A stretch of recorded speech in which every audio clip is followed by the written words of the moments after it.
Ona, tá prokuratúra vlastne aj to tak logicky nadväzuje v prípade, keď uvažujeme napríklad o trestnom stíhaní, tak tie jednotlivé stupne až to končí na súde. A možno, že ešte poviem jednu vec, ktorá ma zaujala, keď sme sa rozprávali s vyšetrovateľmi a s funkcionármi z polície a teda aj s prokurátormi. Hovorili, že vlastne závažná vec, ak má dopadnúť v úvodzovkách dobre, tak ju treba zamiesť čím skôr. Nesmie sa dostať na súd, lebo to je potom už problém. To je jedna vec a tomuto celkom zodpovedajú aj štatistiky, ktoré vo svojej ročenke zverejňuje generálna prokuratúra o počte stíhaných, odsúdených, obžalovaných odsúdených osobách za jednotlivé trestné činy.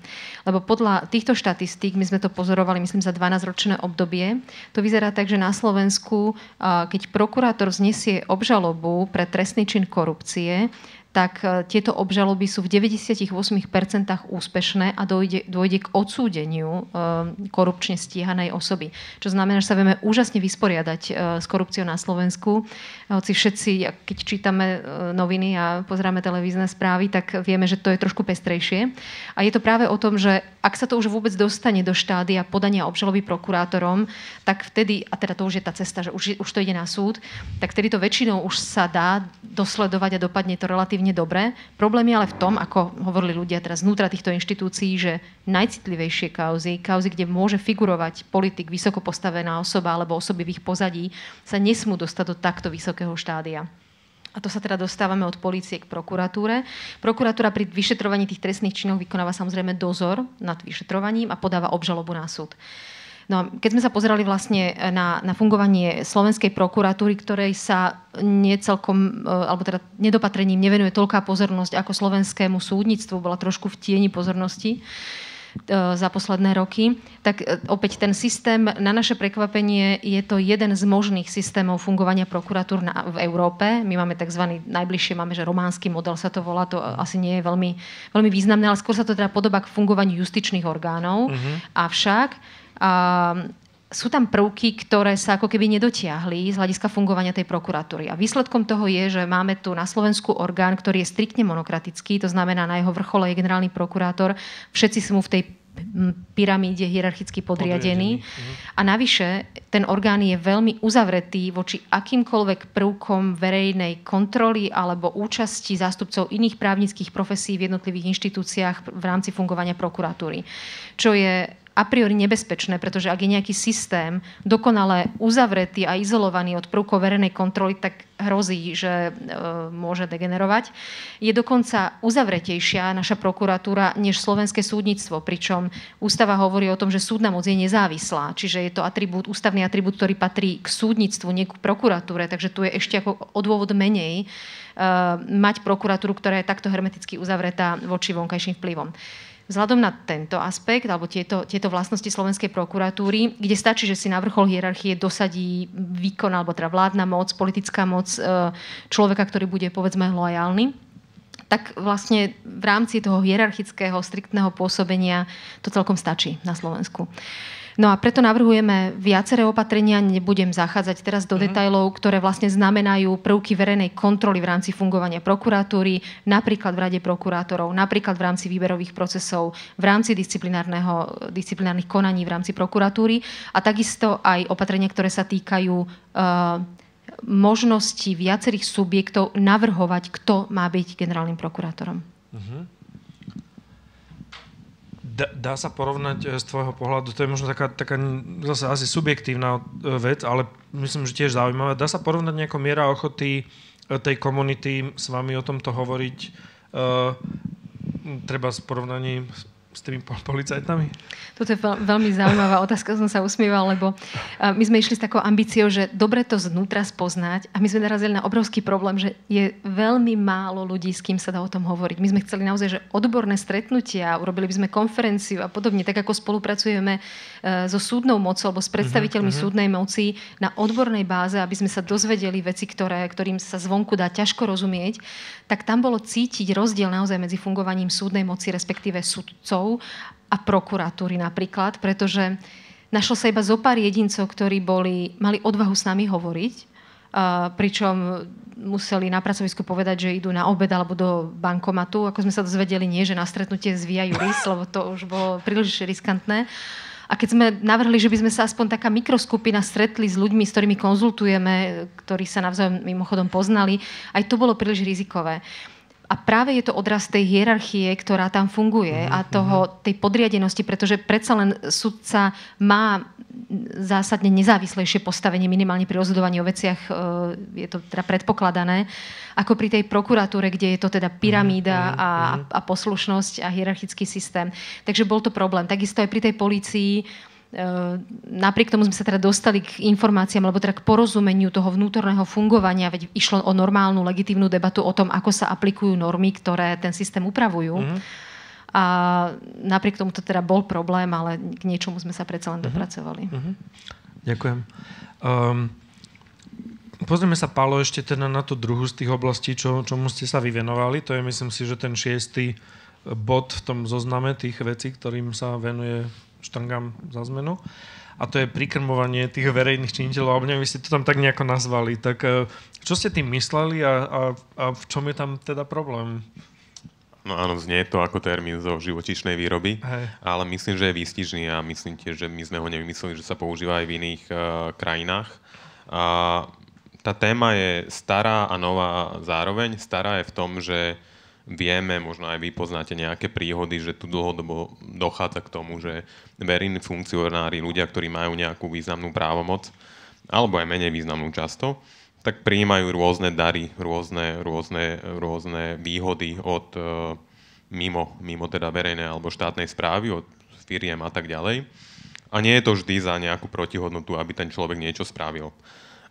Ale je to systém, ktorí to robia, vedia vhodne využiť. To znamená, že nájsť si svojho funkcionára, venovať mu pozornosť, poskytovať mu výhody a vo vhodnú chvíľu, keď ten človek niečo potrebuje, tak si vypýta tú protislužbu. Hej? Ale nedalo by sa to napríklad z právneho hľadiska to prijatie alebo ponúknutie tej výhody klasifikovať ako korupcia, lebo tam nie je žiadosť o nejakú protihodnotu alebo protislužbu. Ale teda myslíme, že je to problém a že nemali by sme že to nie je téma, ktorá by mala byť takým folklórom, čo dnes sa mi zdá, že tak trochu je. Stáva sa vrajím, že možno vy poznáte vlastné príhody, ale že sú úradníci, ktorí proste získajú nejaký post a zrazu nosia drahé hodinky, drahé obleky a skvelé auto, hoci ten plat ako keby nemôžu si to z neho dovoliť. Čiže my si myslíme, že túto tému, a to je ten rozmer, teda ten nový, že mal by byť ošetrený nejako v legislatíve. Je zákon o štátnej službe, kde sa niečo píše, sú profesne alebo nejaké organizácie, ktoré majú svoje kódexy, kde je niečo ako keby, že je ošetrené, čo sa týka prijímania darov. V niektorých to nie je vôbec. Tuším, že keď som pozeral kódex príslušníkov policajného zboru, tak tam nie je nič, myslím, že o prijímaní darov.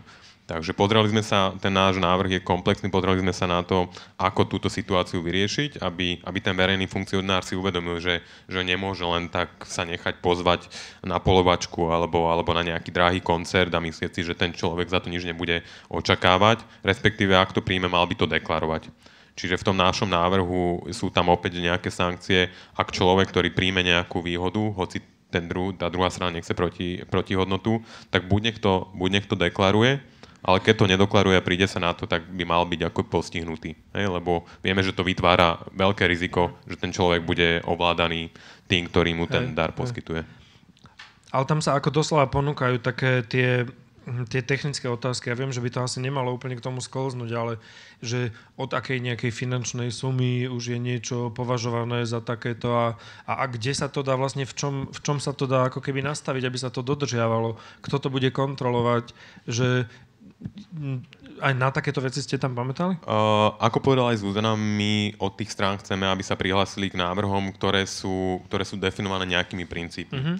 A každý ten návrh, ten problém sa dá potom v detailoch ešte viac rozmeniť na drobné. Dá sa tam strašne dlho zasekať na tom a tomu sme sa chceli vyhnúť, aby sme teraz so stranami im predložili 30-stranový návrh a oni nám budú hovoriť, no viete, ale toto si predstavujeme inak.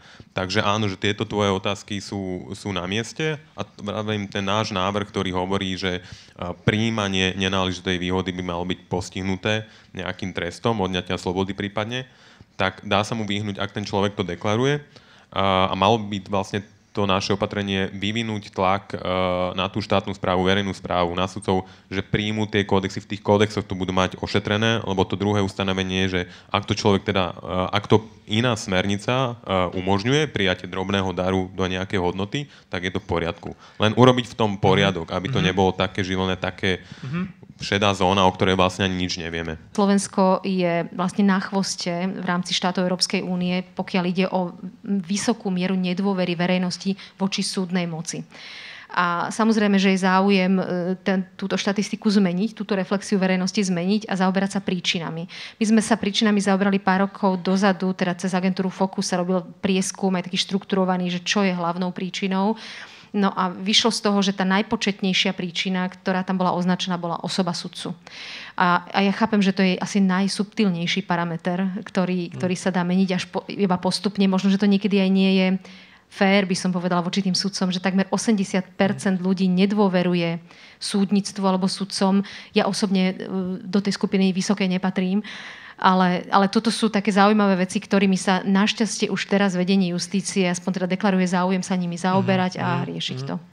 Aj cez etický kódex. Tak neviem, ako vy máte dojem, ja keď to počúvam, tak sa mi zdá, že vybudovať ten právny štát, aby sa posunulo tej mladej demokracii k takej tej rozvinutejšej, že to je vlastne kopec práce, že my si tu tak povieme, že treba, aby tu bola vymožiteľnosť práva, aby veci fungovali, ale že za tým je kopec takejto roboty.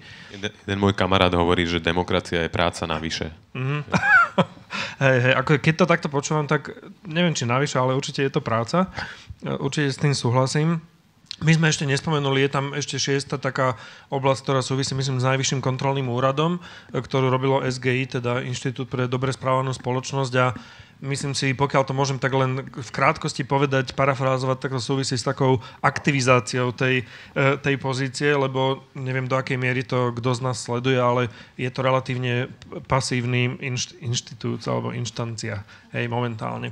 Ale skúsme sa pozrieť možno ešte na to, že ako vlastne ste vy s tými stranami a ako si toto môžeme predstaviť, že teda idú voľby a teraz my tu máme nejaké strany, ktoré sa uchádzajú o priazeň voličov. Tak čo, ste im zatelefonovali? Ako to funguje, taká práca, že keď nejaký takýto verejný záväzok by sme chceli, aby prijali? Že ako to prebiehalo? Prebiehalo to tak, že sme ešte pred Vianocami všetky politické strany relevantné, ktoré majú šancu dostať sa do parlamentu, oslovili mailom, že by sme sa s nimi radi stretli, že tu sú návrhy, ktoré sme pripravili a boli by sme radi, keby tie návrhy prijali ako záväzok v zmysle, že ho dajú do programového vyhlásenia vlády, ak budú vládnou stranou, alebo ho budú presadzovať tie jednotlivé opatrenia z pozície poslaneckých kresiel. Na to naše prvé oslovenie v podstate až na jednu výnimku všetky tie relevantné strany reagovali. S každou sme sa predtým aspoň raz stretli a väčšina tých relevantných strán už ten záväzok prijala. Ako som povedal v tom úvode toho záväzku, ktorý má nejakých 22 bodov, tie naše opatrenia v tých 6 oblastiach sme osekali na takých 22 základných princípov. A v tom úvode sa píše teda, že tá strana, predstaviteľ strany záväzuje sa za stranu, že tie jednotlivé opatrenia bude presadzovať do vládneho vyhlásenia, respektíve z pozície teda poslaneckých hlavíc bude ich presadzovať ako návrhy zákonov. Takže dnes máme koľko 16. 17. tak 16. Takže necelé teda 3 týždne pred voľbami, tak väčšina tých strán už ten záväzok prijala, ostávajú SMK zajtra podpíše ten záväzok a ostáva tu SNS a Smer, neprekvapivo. Taká zaujímavá situácia, keď veľa sa diskutuje, či niektoré z pravicových strán pôjdu alebo išli by smerom do vlády alebo nie. A stále je to teda otvorené. Vznikla situácia, keď tieto strany, o ktorých sú také pochybnosti alebo nie úplne jednoznačne sa vyjadrili, prijali tento záväzok a je možné, že Smer ten záväzok nepríjme a možno budú rokovať teda o vytvorení vlády a budú sa musieť k tomu nejako postaviť. Je tu strana, ktorá ten záväzok prijala a sú tam konkrétne opatrenia a je tu strana, ktorá to neprijala. Čiže vytvára to takú zaujímavú situáciu aj z toho pohľadu, aj pre tých voličov je to taký signál, že že o čom tie strany sú a na čom im záleží a môže vzniknúť situácia, keď vrajím na tých záväzkoch to bude celé stáť. Ja by som možno sa chcela fakt spýtať aj tak opačne, akože čo vás teda ako motivuje toto robiť? Že máte aj nejaký pozitívny príklad, teda, že niečo sa podarilo vďaka vašej práci urobiť a je to nejakým zdrojom proste nádeje a energie? Zuzka. Mňa moja práca naplňa v zmysle, že mám pocit, že sa väčšina vecí darí. Hoci to znie tak paradoxne v tejto krajine, ale už spomenutá kauza Pezinská skládka, bol to strašne dlhý príbeh, ale právoplatné povolenie je zrušené, skládka je zavretá, je tu judikát súdneho dvora, ktorý mení alebo ovplyvňuje pravidlá v podobných kauzách, ako bol Pezinok pre celú Európu a sú záväzné. Pre mňa to bol úžasne obohacujúci príbeh s dobrým výsledkom pre mesto, v ktorom žijem. A iné kauzy, to len kvôli tomu, že si to spomenul, legislatívne veci, ktoré sa podarili zmeniť. A je jasné, že východisko našej práce je, že je to náročné, že ten systém, keď sme napríklad otázka etického kódexu sudcov, tej téme sme sa začali venovať 6 rokov dozadu. Tá téma neexistovala na Slovensku. Dokonca bolo sporné, či nejaký kódex sudcovia majú alebo nie. Prešlo 6 rokov postupného komunikovania práce, samozrejme nie len nás, ale už len to, že prinesieš nejakú tému do verejného priestoru na verejný diskurs, prinesieš odborné argumenty, porovnáš to s niečím, nastavuješ tú debatu, aj my sme občania, aj my sme pôvodcovia moci, teraz myslím my vo Via Juris, v nadácii a podobne. Čiže je legitímne, že sa tými témami zaoberáme a ponúkame možné riešenia. Teda prešli sme len od toho, že poukazujeme na problém aj nejaké možné východiská. A to, že je to boj alebo beh na dlhé trate, áno, primeranie zložitosti témy, my sme zvyknutí byť nedočkaví, možno všetko vidieť v horizonte, možno politici 4 rokov a chceme zmeny okamžite, ale to sa v takýchto zložitých veciach, ako je budovanie demokracie, nedá. Mne sa páči myšlienka pána Kovača, ktorý napísal knihu Prírodopis komunizmu, ktorý hovorí, že posledným štádiom komunizmu je postkomunizmus. A ja mám pocit, že kým sme mentálne ešte mnoho ľudí, ktorí tú moc fakticky majú v rukách, mentálne v tej minulosti, tak to je veľmi cítiť. A zmena myslenia ľudí je ten najdlhší proces. Som nikde, neviem už ani, že odkiaľ to pochádza, že nejakých 60 rokov, taký nejaký cyklus toho budovania tej demokracie, že my sme ešte možno len v nejakom 25. Ty máš, Paolo, nejaké pozitívne príklady? Ty si spomínal toho Ota Žarnaja. Je to vlastne týmto pre teba aj tiež takým nejakým naplnením toho poslania vašej práce, ako napríklad to, čo sa tam podarilo, alebo máš pri Otovi Žarnajovi sa to ešte nedá povedať, lebo tam rozsudok nebol ešte vynesený a je to také, že neviem z istotou povedať, ako to dopadne, verím, že dobre, ale tá kontrolórka Ružomberskej univerzity, tam už teda rozsudok bol vynesený kladný, bola prepustená nezákonne, univerzita sa neodvolala, je právoplatný, takže áno, to bol určite aj taký moment, ktorý človeka naplňa, alebo také situácie a príbehy, keď som spomínal tú kauzu Marianka, tak som zažil obyvateľku, ktorá zažila to, o čom tá kauza bola, teda, že starosta si od nej pýtal peniaze, hoci mala všetko splnené na kolaudáciu a bola to dôchodkyňa, ktorá bola úplne šokovaná a tá tam plakala nám a potom, keď sa podarilo, že teda ten starosta bol tam znesené obvinenie a vlastne teraz je mimo funkcie, vzdal sa funkcie, tak je to také, akože ešte to nie je uzavreté, ale konečne sa začalo niečo v tejto veci konať, lebo to je stará vec, akože to sa dlho o tom hovorilo, aj tam už niečo sa dialo, ale nikdy sa to nepodarilo dotiahnuť. Ale k tej tvojej otázke ešte by som povedal, že ja som krátko žil v Austrálii, a keď som sa rozhodol, či tam ostať alebo vrátiť sa domov, tak som si povedal, že teda idem domov na Slovensko a pokúsim sa žiť normálny život. A stále aj po tých vlastne 12 rokov mám pocit, že sa to dá, ale stále zároveň mám pocit, že to môže byť lepšie. A to, čo teraz robím, tak je taká snaha, že nejak tomu aktívne prispieť. Hej, keď si na začiatku spomínal nejakú vieru, že či veríme tomu alebo onomu, tak tu už môžem povedať, že ja mám takú vieru, čo je iracionálna teda vec možno a ukáže sa, že sa mýlim, že Slovensko môže byť lepšia krajina, ako je teraz, že môžeme byť v niečom opäť nejakým ako keby lídrom tohto regiónu. Či sa to podarí, to nikdy človek nevie, ale ako povedal Havel, nádej nie je presvedčenie, že sa niečo stane, ale je to presvedčenie, že niečo má zmysel. Ja si myslím, že má zmysel snažiť sa, aby to tu bolo lepšie. Myslím, že to, čo sme sa snažili dnes večer tu povedať, je to, že je čo meniť a ak sa o to nepokúsime, tak sa proste tá zmena neudeje. Takže ja by som asi na tomto mieste poďakoval aj Zuzane Čaputovej, aj Pálovi Sibilovi, že prišli sem za nami. Ja mám veľký rešpekt tej práci, lebo fakt vidím to, že je to na dlhé trate a my všetci, čo sme takí, že by sme chceli tie veci rýchlejšie, tak prepadáme niekedy tej skepse, ale zase myslím si, že nechceme ostať ľahostajní a ja si myslím, že tu bolo kopec ľudí, ktorí ani ľahostajní nebudú. Takže ďakujem veľmi pekne, že ste došli. Ďakujem pekne.